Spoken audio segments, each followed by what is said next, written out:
आधार print portal कैसे बना सकते हैं। और ये जो वीडियो है ये पूरा गाइड है उसके बारे में, मतलब आपको एक एक चीज़ एक एक स्टेप पूरा एक्सप्लेन किया जाएगा और आप जो है बड़ी ही आसानी से प्रिंट पोर्टल बना सकते हैं। तो ये एक इमेज है, ये मैंने बनाया है, इसमें मैंने जो स्टेप्स लिख रखे हैं कि आधार प्रिंट पोर्टल बनाने के लिए आपको क्या क्या करना पड़ेगा। तो सबसे पहला स्टेप है परचेज स्क्रिप्ट, मतलब आपको जो है आधार प्रिंट पोर्टल का स्क्रिप्ट परचेज करना पड़ेगा और वो भी मैं बता दूंगा कि आपको कहाँ से परचेज करना है। और दूसरा स्टेप है परचेज होस्टिंग एंड डोमेन, मतलब आपको होस्टिंग और डोमेन परचेज करना है, वो भी मैं आपको बता दूंगा कि कहाँ से करना है। और ये स्क्रिप्ट होस्टिंग और डोमेन का जो है चार्ज लगेगा थोड़ा सा। और फिर तीसरा स्टेप है अपलोड स्क्रिप्ट इन होस्टिंग, मतलब आपने जो स्क्रिप्ट परचेज किया था इसको आपको होस्टिंग में अपलोड करना है। ये सब भी मैं आपको एक्सप्लेन कर दूंगा। और चौथा है क्रिएट माई एसक्यूएल, मतलब आपको होस्टिंग में डेटाबेस बनाना है।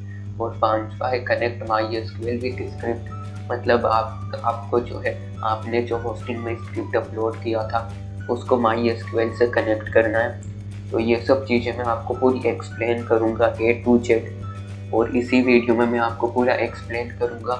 तो सबसे पहले हम देख लेते हैं अपना स्टेप 1, ये जो परचेज स्क्रिप्ट है इसको हम देख लेते हैं पहले। तो सबसे पहले आ जाना है आपको अपने ब्राउज़र में, क्रोम ब्राउज़र में, और फिर आपको यहाँ पर टाइप करना है scriptswow.com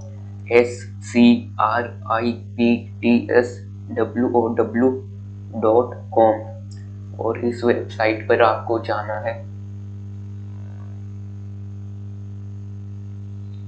और फिर यहाँ पर आपको एक स्क्रिप्ट दिख जाएगा Aadhaar print portal script with database, इस पर आपको क्लिक करना है।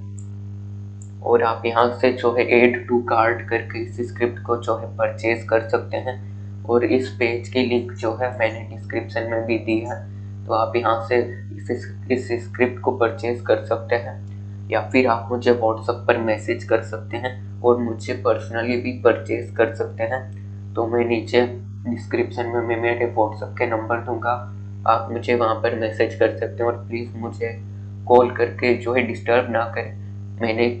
मैंने दूसरे वीडियो में जो है मेरा नंबर दिया था, तो कुछ लोग जो है मुझे बार बार कॉल कर रहे थे, तो आप मुझे व्हाट्सएप पर ही मैसेज करें या फिर इस वेबसाइट से परचेज कर सकते हैं। या फिर आपका कोई दोस्त या और कोई बंदा स्क्रिप्ट दे रहा है तो आप उससे भी परचेज कर सकते हैं और हमारा ये वीडियो फॉलो करके उस स्क्रिप्ट को इंस्टॉल कर सकते हैं।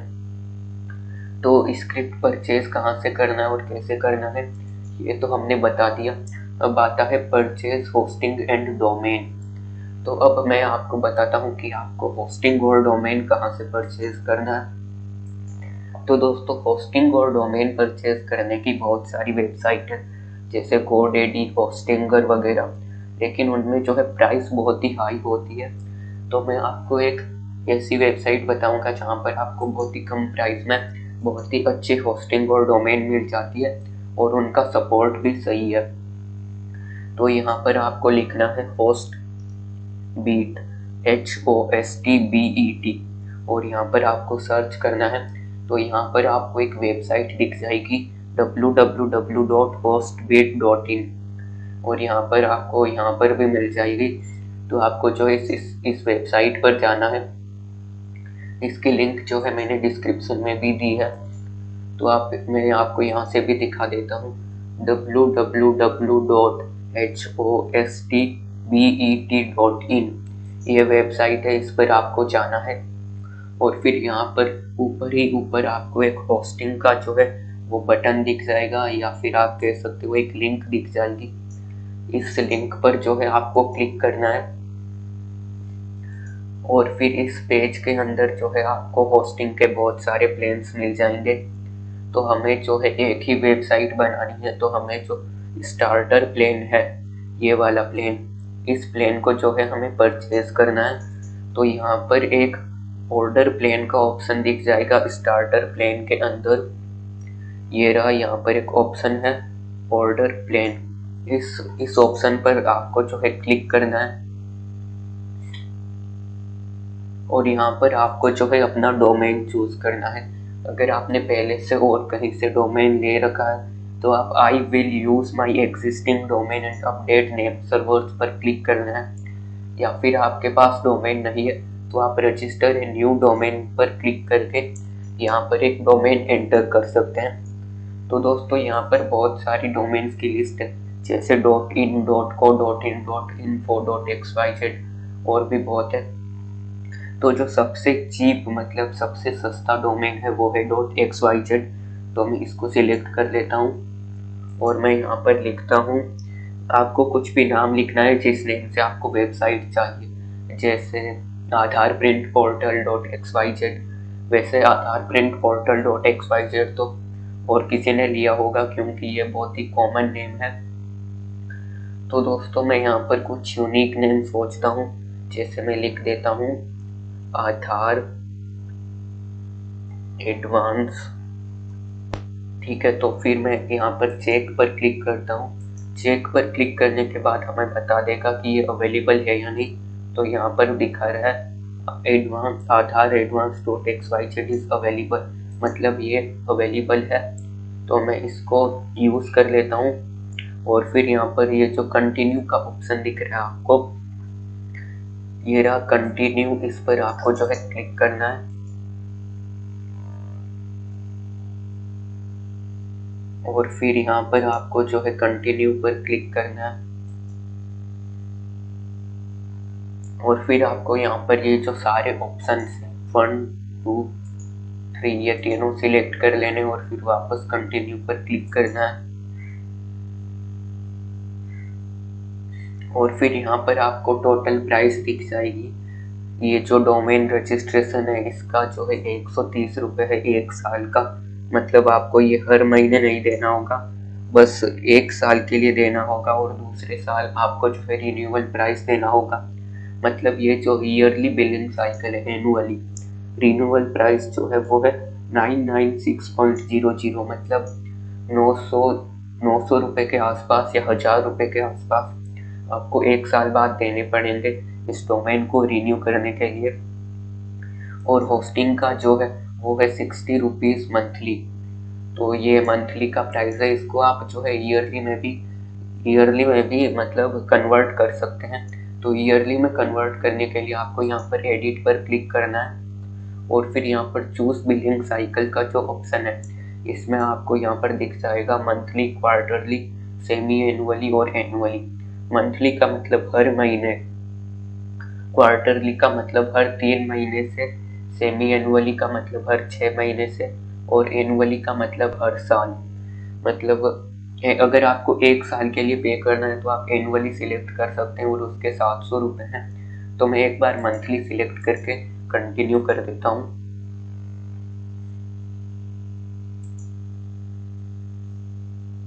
तो फिर अब मेरा ये टोटल अमाउंट हो रहा है 197.58 रुपीज़। तो मैं यहाँ पर चेकआउट पर क्लिक करता हूँ और फिर आपको जो है यहाँ पर अपना जो पेमेंट गेटवे है वो सिलेक्ट करना है, मतलब आप किस तरह से पे करना चाहते हैं। पेटीएम, यूपीआई, नेट बैंकिंग ये सब तो आपके पास होंगे ही, तो आप इससे पे कर सकते हैं। पेपैल जो है इंडिया के बाहर के जो कस्टमर्स है उनके लिए है और स्ट्राइक जो है क्रेडिट कार्ड से पे करने के लिए है। तो मैं एक बार पेटीएम, यूपीआई या नेट बैंकिंग सिलेक्ट कर लेता हूँ और फिर इसके बाद आपको यहाँ पर ये टर्म एंड कंडीशन जो है वो एग्री कर देने हैं और फिर आपको कंप्लीट ऑर्डर पर क्लिक करना है।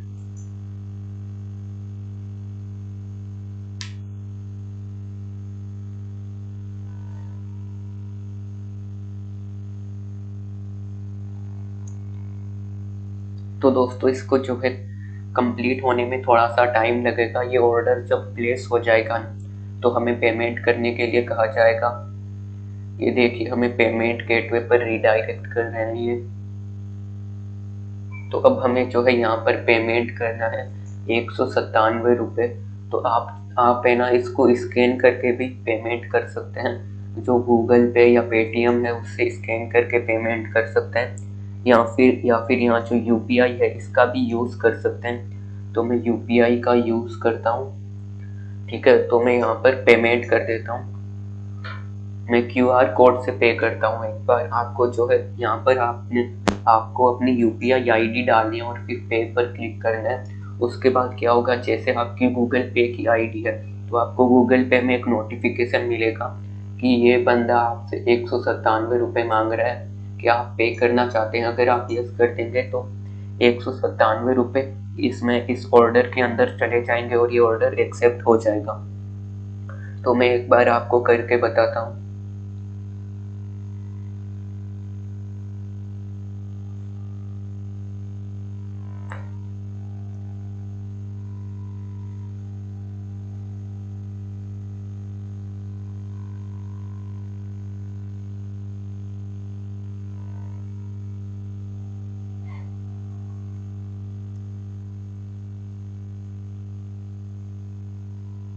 तो दोस्तों मैं गूगल पे से जो है पेमेंट कर रहा हूँ।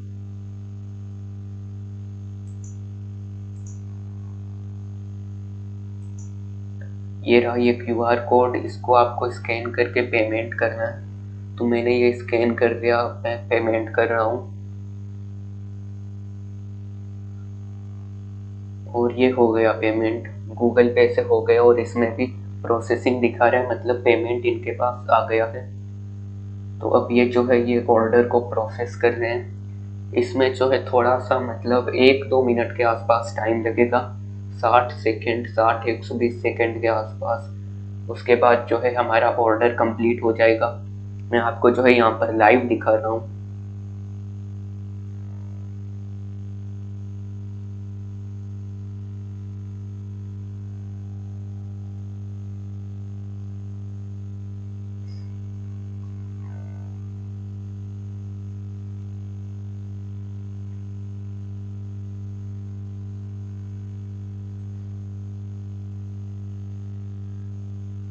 तो दोस्तों अब हमें यहाँ पर जो है लॉगिन करने को कहा जाएगा। हमें यहाँ पर जो है अपना अकाउंट लॉगिन करना है, तो मैं लॉगिन कर लेता हूँ।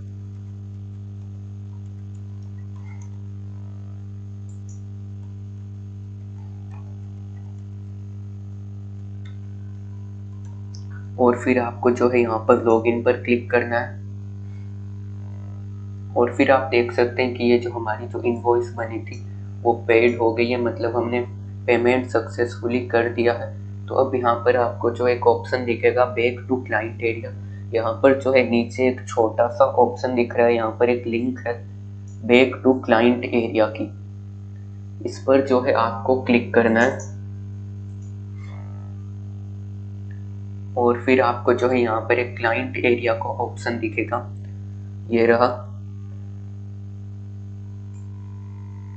यहाँ का एक ऑप्शन है, इस पर आपको क्लिक करना है और फिर आपको यहाँ पर जो आपने होस्टिंग ऑर्डर करी थी वो दिख जाएगी।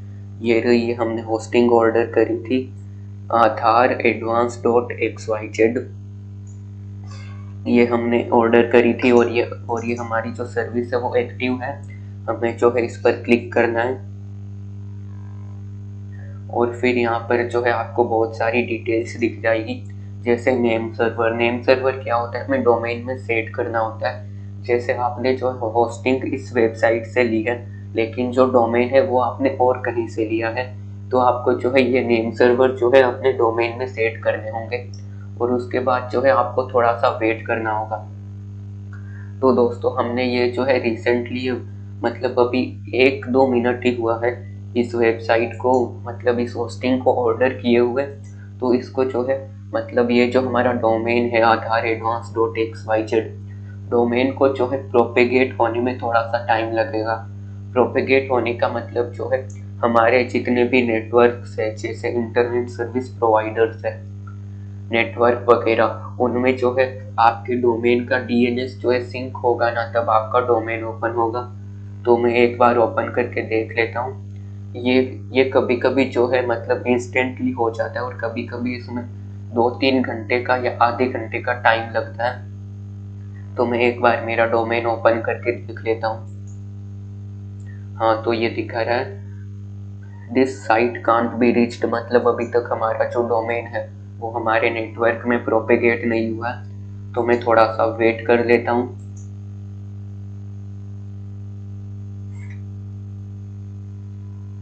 तो दोस्तों यार डोमेन को एक्टिव होने में जो है थोड़ा सा टाइम लग सकता है। जैसे ये डोमेन जो है ये 15 मिनट में भी एक्टिव हो सकता है और इसमें जो है 2-3 घंटे या 5-6 घंटे भी लग सकते हैं। तो मैं आपको सजेस्ट करूँगा कि आप एक बार जो है इस वेबसाइट में स्क्रिप्ट वगैरह इंस्टॉल कर लें। तो हम हमारे नेक्स्ट स्टेप पर बढ़ते हैं। ये देखिए हमने स्क्रिप्ट परचेज वाला बता दिया और होस्टिंग एंड डोमेन भी जो है परचेज कर लिया। अब है अपलोड स्क्रिप्ट इन होस्टिंग। अब हमें जो है होस्टिंग में हमने जो स्क्रिप्ट परचेज किया था वो अपलोड करना है। तो मैं आपको बताता हूँ कि वो आपको कैसे करना है। आपको जो है यहाँ पर एक लॉगिन टू cPanel का ऑप्शन दिखेगा। ये रहा लॉगिन टू cPanel, इस पर आपको जो है क्लिक करना है।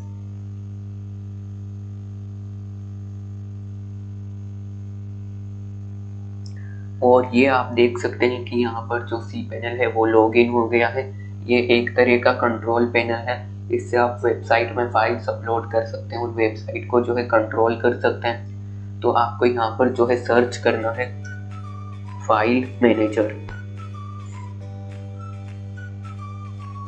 तो आपको फाइल मैनेजर सर्च करने के बाद एक फाइल्स सेक्शन के अंदर फाइल मैनेजर नाम का एक ऑप्शन दिखेगा। आपको इस ऑप्शन पर क्लिक करना है और फिर यहाँ पर आपको एक पब्लिक HTML नाम का एक फोल्डर दिख जाएगा। ये रहा, इस पर जो है आपको डबल क्लिक करना है। डबल क्लिक मतलब 2 बार क्लिक करना है एक साथ। और फिर यहाँ पर आपको एक अपलोड का ऑप्शन दिख जाएगा ऊपर हेडर में। ये रहा अपलोड का ऑप्शन, इस पर जो है आपको क्लिक करना है और फिर यहाँ पर आपको वो स्क्रिप्ट अपलोड करना है। तो दोस्तों बेसिकली स्क्रिप्ट क्या होता है? स्क्रिप्ट एक जिप फाइल होती है जिसमें PHP, HTML, जावास्क्रिप्ट, CSS वगैरह की फाइल्स जो है वो पूरी कंप्रेस्ड होती है उस जिप के अंदर।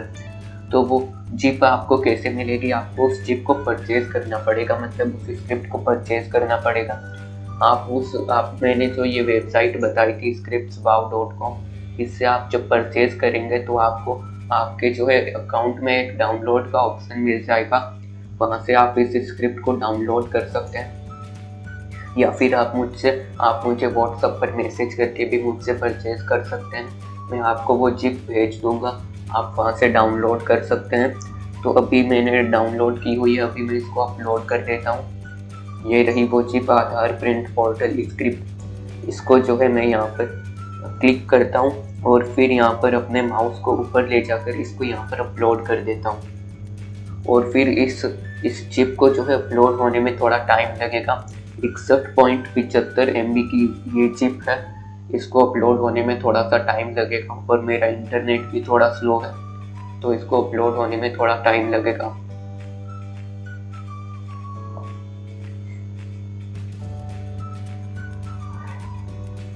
तो दोस्तों आप देख सकते हैं कि ये जो स्क्रिप्ट है वो 100% अपलोड हो गया है।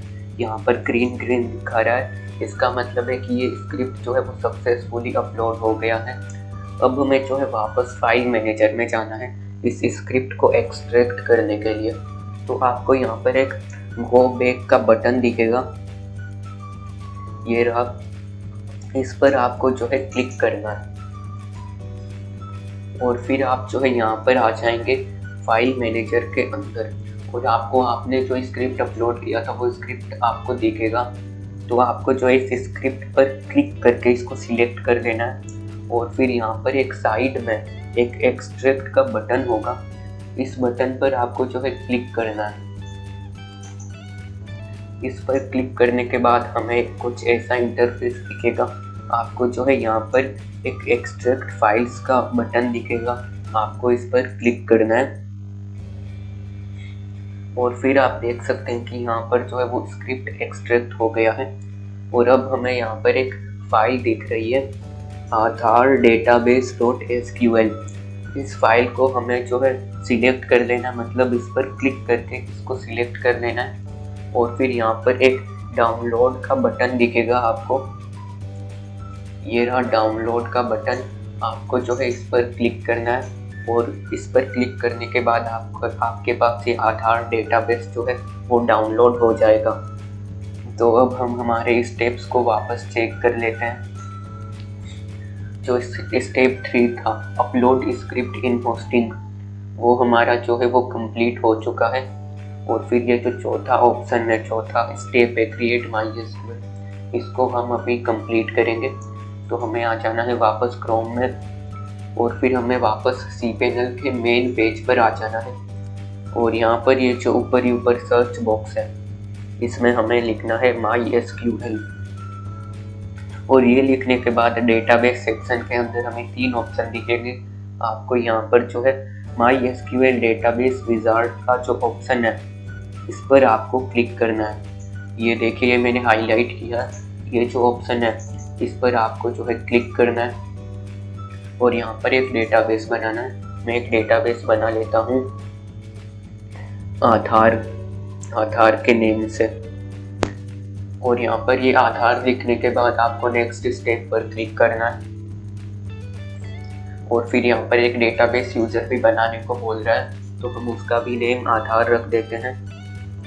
तो अब हमें सबसे पहले क्या करना है, हमने जो डेटाबेस बनाया था ये रहा आधार, ये हमें जो है ये कॉपी कर लेना है और हमारा जो नोटपैड है उसमें इनको सेव कर लेना है।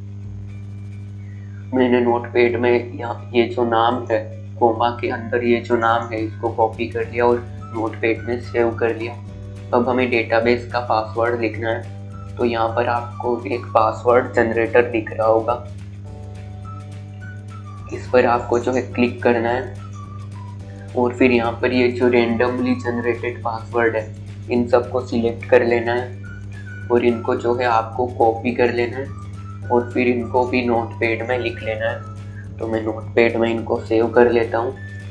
और फिर आपको जो है I have copied this password in a safe place पर क्लिक करना है और फिर यूज पासवर्ड पर क्लिक करना है और फिर आपको क्रिएट यूजर पर क्लिक करना है। और फिर आपको परमिशंस में ऑल परमिशन देनी है। यहाँ पर एक ऑप्शन है ऑल प्रिविलेजेस का, इस पर क्लिक करके आपको मेक चेंजेस के बटन पर क्लिक करना है। और फिर हमारा जो डेटाबेस था वो बन गया है, हमारा जो डेटाबेस है वो बन गया। अब चौथा मतलब नहीं, पांचवा जो स्टेप है वो कनेक्ट MySQL विद स्क्रिप्ट, मतलब अब हमें जो है हमारा MySQL है वो हमारे स्क्रिप्ट के साथ जो है कनेक्ट करना है। तो हमें सबसे पहले जाना होगा PHP MyAdmin के अंदर। यहाँ पर PHP MyAdmin सर्च करते ही आपको एक ऑप्शन दिखेगा PHP MyAdmin का, आपको इस पर क्लिक करना है। और फिर आपको ऊपर या इसके नीचे आपको एक ऑप्शन दिखेगा, आपने जो डेटाबेस बनाया था, हमने ये डेटाबेस बनाया था आधार AD_आधार, इस नेम से आपको PHP MyAdmin के अंदर एक नाम दिख जाएगा, उस नाम पर आपको क्लिक करना है। और फिर ऊपर आपको जो है एक इंपोर्ट का ऑप्शन दिखेगा, इस ऑप्शन पर आपको क्लिक करना है। और फिर इसके अंदर आपने जो आधार database.sql फाइल डाउनलोड करी थी वो अपलोड करनी है। तो मैंने यहाँ पर क्रोम के नीचे ये दिखा रही है, इस फाइल को यहाँ पर ड्रॉप कर देता हूँ। इससे ये डेटाबेस जो है वो अपलोड हो गया है सक्सेसफुली। अब हमें अगला काम जो करना है वो है कि ये जो डेटाबेस था इसको हम इसकी डिटेल हमें ना बहुत सारी फाइल्स में डालनी होगी। तो मैं यहाँ पर बता देता हूँ, ये देखिए, ये डेटाबेस की डिटेल 1 2 3 4 5 6 7 7 फाइल्स में इसकी डिटेल डालनी होगी। तो मैं आपको एक एक करके बताता हूँ। सबसे पहली फाइल है config.php। यहाँ पर पब्लिक HTML फोल्डर के अंदर आपको ये रही config.php फाइल, इसको आपको सिलेक्ट करना है और यहाँ पर एडिट पर जो है आपको क्लिक करना है, इस एडिट पर क्लिक करना है आपको। और फिर आपको यहाँ पर एक एडिट का एक और ऑप्शन दिखेगा, इस पर जो है आपको क्लिक करना है और फिर आपको कुछ ऐसा इंटरफेस दिखेगा। आपको यहाँ पर ये जो $सर्वर है इसमें आपको लोकल होस्ट ही रहने देना है और यूज़र में आपको अपने डेटाबेस का यूज़र नेम डालना है। तो मैं वो डाल देता हूँ। ये रहा हमने जो यहाँ पर पेस्ट किया था, ये डेटाबेस का नाम और यूज़र नेम हमने सेम रखा था। तो इसको जो है मैं यहाँ पर पेस्ट कर देता हूँ और यहाँ पर एक $डेटाबेस नाम का एक ऑप्शन होगा, इसमें योर DB नेम की जगह हमें अपना डेटाबेस का नेम पेस्ट करना है। और फिर बचा पासवर्ड में हमने जो पासवर्ड कॉपी किए थे वो डालने हैं। तो मैं इन पासवर्ड को वापस कॉपी कर लेता हूँ और फिर यहाँ पर योर DB पासवर्ड की जगह मैं इसको पेस्ट करके और यहाँ पर सेव चेंजेस पर जो है मैं क्लिक कर देता हूँ और फिर ये जो फाइल है वो सेव हो गई है। तो अब हमें ये जो ऐसी सेम डिटेल जो हमें लगभग 5-6 और फाइल्स में डालनी। तो मैं इसका एक आइडिया बताता हूँ आपको। यहाँ पर ये जितने भी कोड है इनको आपको यहाँ पर सिलेक्ट कर लेना है। आप Ctrl+A करके भी सिलेक्ट कर सकते हैं या फिर यहाँ से मैनुअली माउस को यहाँ से यहाँ तक ले जाकर भी सिलेक्ट कर सकते हैं। इनको सिलेक्ट करने के बाद आपको जो है इनको कॉपी कर लेना है और फिर आपको हर एक फाइल में ये जो कोड है ये पेस्ट करते जाना है। तो हमारी जो नेक्स्ट फाइल थी वो है एडमिन फोल्डर के अंदर config.php। तो मैं एडमिन फोल्डर के अंदर चला जाता हूँ। पब्लिक HTML के अंदर यहाँ पर एडमिन नाम का फोल्डर होगा, इस पर आपको डबल क्लिक करना है और फिर यहाँ पर भी आपको एक config.php फाइल दिखेगी नीचे। ये रही config.php, इसको आपको जो है एडिट करना है और फिर यहाँ पर जो आपने कॉपी किए थे कोड्स वो यहाँ पर पेस्ट करके सेव पर क्लिक कर देना है।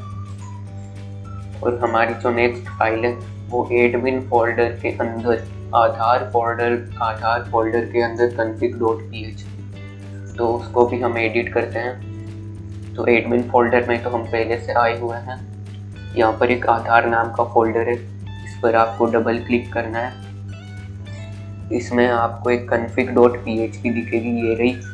इस फाइल को भी आपको एडिट करना है और इसमें भी वो सेम कोड आपको पेस्ट कर देना है और फिर सेव कर देना है। और फिर दूसरी फाइल है एडमिन फोल्डर के अंदर आधार 3 नाम का फोल्डर, उसके अंदर config.php। तो हम उस फोल्डर में भी जाते हैं। तो ये पब्लिक HTML के अंदर एडमिन के अंदर ये रहा आधार 3, इसके अंदर ये रही config.php। इसको एडिट करते हैं और फिर यहाँ पर भी वो कोड पेस्ट करके सेव कर देते हैं। और अब जो तीसरी नहीं मतलब चौथी या पांचवी जो भी फाइल है वो है एडमिन फोल्डर के अंदर डाउनलोडर के अंदर कोड पिच फोल्डर के अंदर config.file.php।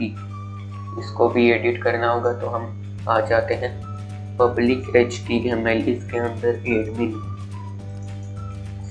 इसके अंदर डाउनलोडर, इसके अंदर कोड पिच और ये रही config.file.php। इसको हमें एडिट पर क्लिक करना है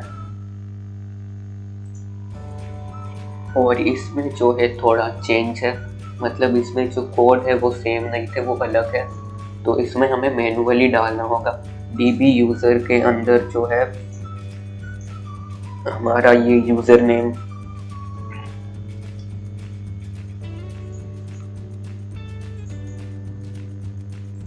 DB यूज़र के अंदर हमारे यूज़र नेम, DB नेम के अंदर भी हमारा डेटाबेस का यूज़र नेम और DB पासवर्ड के अंदर हमारे पासवर्ड। तो मैं इन पासवर्ड्स को कॉपी करता हूँ और यहाँ पर इसकी जगह पेस्ट करके इसको भी सेव कर देता हूँ।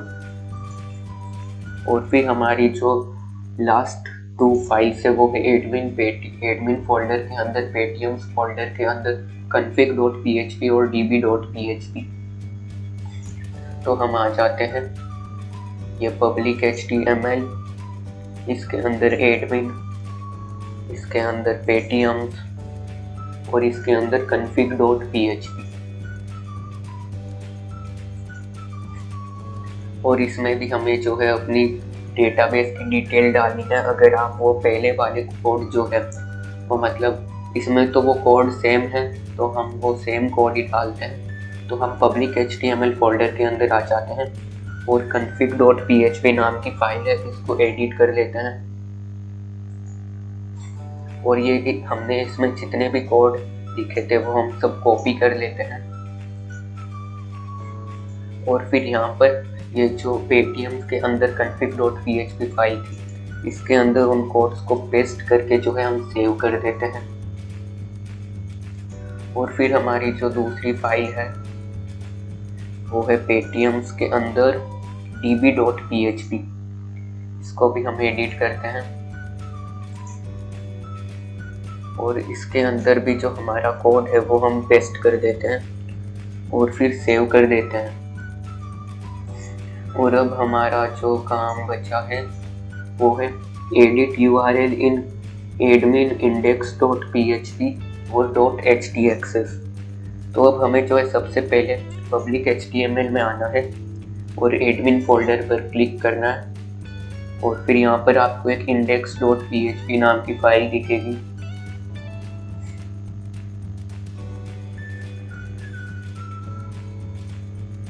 ये रही index.php, इसको आपको सिलेक्ट करके एडिट करना है। और फिर यहाँ पर आपको अपनी वेबसाइट का URL डालना है। तो ये जो yourwebsite.com जो है, इसकी जगह मैं लिख देता हूँ आधार advance.xyz, जो कि हमारी वेबसाइट का URL है, वो हमें यहाँ पर लिखना है और फिर सेव कर देना है। और फिर जो लास्ट फाइल है वो .htaccess। तो ये जो है ये एक हिडन फाइल है, इसको हम कैसे देखते हैं ये मैं बताता हूँ। आपको सबसे पहले आ जाना है पब्लिक HTML फोल्डर के अंदर और आपको यहाँ पर एक ऊपर ही ऊपर एक सेटिंग का ऑप्शन दिख रहा होगा। ये एक सेटिंग का ऑप्शन है, इस पर जो है आपको क्लिक करना है। और फिर यहाँ पर एक शो हिडन फाइल्स नाम का एक ऑप्शन होगा, ये रहा शो हिडन फाइल्स, इस पर आपको टिक करना है और फिर सेव कर देना है। और फिर यहाँ पर आपको एक .htaccess नाम की फाइल दिखेगी, आपको इसको एडिट करना है। और इसमें जो है आपको अपनी वेबसाइट का URL लिखना है। तो इसमें जो बहुत ही कॉम्प्लिकेटेड है नेम, आपको समझ नहीं आएगा और आप आसानी से समझ भी सकते हैं। तो ये देखिए, ये SMMH जो है, इसकी जगह आपको अपना डोमेन नेम डालना है। .xyz.in.com ये सब नहीं डालना, मतलब डोमेन का जो नेम होता है वही डालना है। तो मैं डाल देता हूँ आधार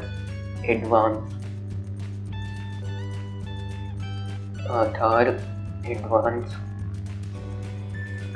और फिर जो .com है उसकी जगह आपको अपना डोमेन का एक्सटेंशन जो है जो आपने परचेज किया था .xyz.in.com कुछ भी वो डालना है। मेरा जो है वो था .xyz, तो मैं वो डाल देता हूँ।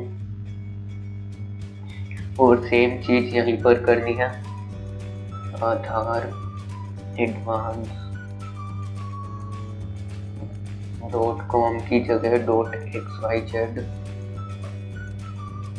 और सेम चीज़ यहाँ पर करनी है, आधार advance.com की जगह .xyz। और फिर ये सब करने के बाद आपको जो है सेव पर क्लिक कर देना है। और फिर ये जो है अब हमारा जो स्क्रिप्ट है वो सक्सेसफुली इंस्टॉल्ड हो गया है। तो आप देख सकते हैं कि ये जो 5th स्टेप जो है वो भी हमारा कंप्लीट हो गया है। तो अब हमारा जो है स्क्रिप्ट जो है वो सक्सेसफुली इंस्टॉल्ड हो गया है। अगर आपको कोई हेल्प चाहिए हो तो आप इस वीडियो के अंदर कमेंट कर सकते हैं या मुझे व्हाट्सएप पर मैसेज कर सकते हैं। और एक चीज़ और मैं बता देता हूँ आपको कि अगर आपकी वेबसाइट अभी भी ओपन नहीं हो रही तो आप एक काम करिए, आप सबसे पहले तो 2-3 घंटे वेट करिए, ठीक है? क्योंकि 2-3 घंटे में जो आपका नेटवर्क है वो आपकी डोमेन की डिटेल निकाल देगा और फिर आपकी वेबसाइट ओपन होने लगेगी। और अगर फिर भी ना हो तो आप या तो मुझसे कांटेक्ट कर सकते हैं या होस्टिंग प्रोवाइडर जो है hostbit.in, इनसे आप कांटेक्ट कर सकते हैं। इनसे आपको कैसे कांटेक्ट करना है आपको इनकी वेबसाइट पर विजिट करना है hostbit.in, और यहाँ पर आपको जो है इनका व्हाट्सअप नंबर भी मिल जाएगा, ये रहा। यहाँ पर आप अपनी फ़ोन में ये वेबसाइट सब ओपन करेंगे और यहाँ पर ये जो बटन है इस पर जब आप क्लिक करेंगे तो आप व्हाट्सएप पर चले जाएंगे और आप फिर इनको मैसेज कर सकते हैं, या फिर इनका नंबर भी दिया होगा शायद यहाँ पर। हाँ, ये रहा, ऊपर ही ऊपर इनका नंबर है, इनको आप व्हाट्सएप कर सकते हैं यहाँ से। और एक और सॉल्यूशन मैं आपको बता देता हूँ, आपने VPN का नाम तो सुना ही होगा। आप जो है एक VPN का ऐप डाउनलोड कर लीजिए और फिर VPN कनेक्ट करके फिर अपनी वेबसाइट ओपन करिए। उससे क्या होगा कि जो VPN में क्या होता है, VPN में आपको एक अलग नेटवर्क मिलता है, मतलब उस नेटवर्क में कुछ भी सेव नहीं होता। अगर आप कोई वेबसाइट विजिट करते हो तो उसकी डिटेल जो है रियल टाइम में फेच होती है, मतलब VPN का नेटवर्क रियल टाइम उस डोमेन की डिटेल फेच करेगा, जिससे डोमेन ओपन हो जाएगा। या फिर आपके पास और कोई नेटवर्क है, जैसे आप अभी जियो यूज़ कर रहे हैं, तो आप एक बार एयरटेल की सिम से ओपन करके देखिए, उससे शायद हो जाए। तो मैं पहले जो है जियो का इंटरनेट यूज़ कर रहा था, अब मैंने जो है वोडाफोन के इंटरनेट से कनेक्ट कर दिया। अब मैं देख पा रहा हूँ कि मेरी वेबसाइट में थोड़ा चेंज दिखा रहा है, मतलब मेरी वेबसाइट ओपन हो गई है। तो आप ऐसा ना सोचे कि जियो या एयरटेल के इंटरनेट से ओपन नहीं होगा, उनके भी इंटरनेट से ओपन हो जाएगा, लेकिन उसमें जो है थोड़ा टाइम लगेगा। क्योंकि क्या होता है कि जैसे हमने कोई रिसेंटली जो है मतलब 1-2 मिनट पहले कोई डोमेन परचेज किया है, उसको हम अपने इंटरनेट से विजिट करते हैं ना, तो उसमें दिखाता है कि ये डोमेन ओपन नहीं हो रहा। तो वो जो एरर होता है वो हमारे नेटवर्क में सेव हो जाता है और वो अपडेट जो है 1-2 घंटे बाद होता है। तो आप 1-2 घंटे या 3-4 घंटे बाद देखेंगे तो वो ओपन हो जाएगा। अभी हम इस एरर पर डिस्कस कर लेते हैं। ये एरर है your connection is not private, मतलब ये जो एरर है ये एक SSL का एरर है, मतलब हमें जो है SSL इंस्टॉल करना होगा।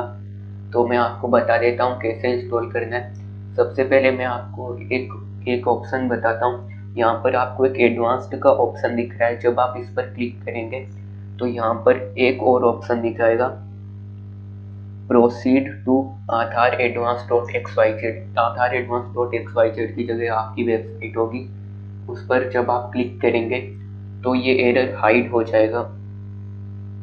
तो आप देख सकते हैं कि यहाँ पर ये एरर हाइड हो गया और हमारा आधार प्रिंट पोर्टल ओपन हो रहा है। लेकिन इससे क्या होगा कि अगर दूसरा बंदा जो है आपकी वेबसाइट ओपन करेगा अपने PC पर, तो उसमें भी ये एरर दिखाएगा और उसको भी एडवांस्ड पर क्लिक करके प्रोसीड करना पड़ेगा। तो इसका जो सॉल्यूशन है वो है SSL इंस्टॉल करना। तो आपको वापस आ जाना है अपने cPanel में, और cPanel में आने के बाद मैं एक बार रिफ्रेश कर लेता हूँ। तो इसके अंदर आने के बाद आपको यहाँ पर सर्च करना है LETS लेट्स।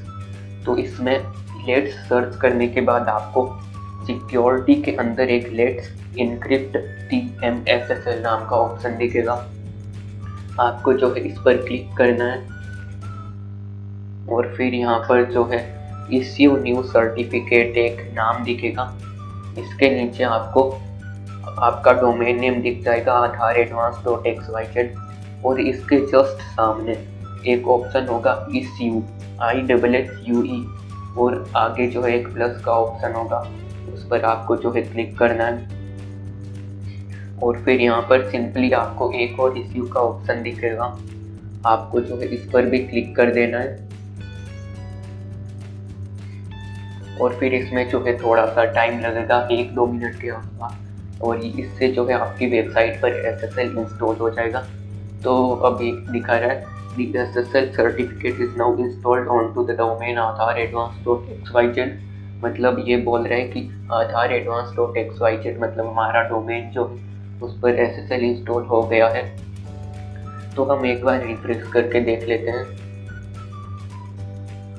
तो आप देख रहे हैं यहाँ पर अभी भी नॉट सिक्योर दिखा रहा है। ये इस वजह से है क्योंकि हमारा जो ब्राउज़र है उसमें ये सेव हो गया है कि ये इसमें SSL इंस्टॉल नहीं है। तो अगर आप एक बार ब्राउज़र को क्लोज करेंगे और फिर ओपन करेंगे तो जो है आपको SSL दिखाएगा। तो मैं अभी आपको आधार प्रिंट पोर्टल लॉगिन करके बता देता हूँ। तो मैं आपको बता देता हूँ एडमिन पैनल कैसे लॉगिन करना है। ये जो यूज़र ID है इसमें आपको डालना है एडमिन, मतलब सब कैपिटल लेटर्स में डालने हैं, और पासवर्ड में भी आपको कैपिटल लेटर्स में डालने हैं ADMIN 123। और फिर आप देखेंगे कि ये जो लॉगिन हो गया है।